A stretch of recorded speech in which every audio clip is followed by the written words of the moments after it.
Hello and welcome to Maths with Jacob. This lesson will focus on formula for volume.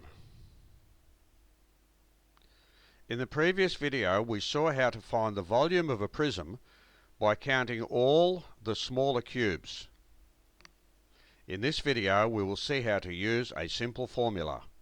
So here we have a prism with a length L centimeters, a width of W centimeters, and a height of H centimeters.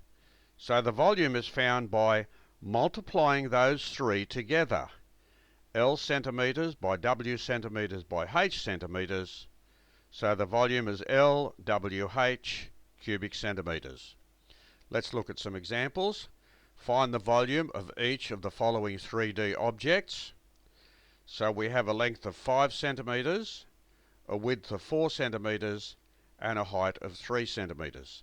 So the volume will be 5 centimeters times 4 centimeters times 3 centimeters, just like the formula here. 5 fours are 20, 20 times 3 is 60, so the volume is 60 cubic centimeters. That means there are 60 smaller cubes which make up this object, and each of the smaller cubes has sides of 1 centimeter. Example 2, we have a length of 6 centimeters by 4 centimeters by 2 centimeters. So the volume is 6 centimeters by 4 centimeters by 2 centimeters.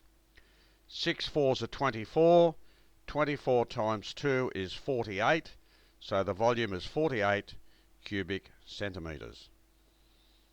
For example 3, we have 7.5 centimeters by 2.5 centimeters by 4 centimeters.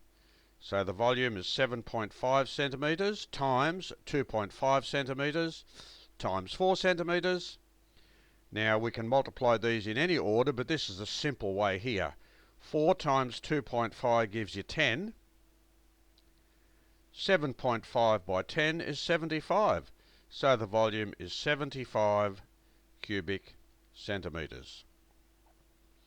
So this video has looked at some simple rectangular prisms, and we've seen how to calculate the volume of each prism by using the given formula.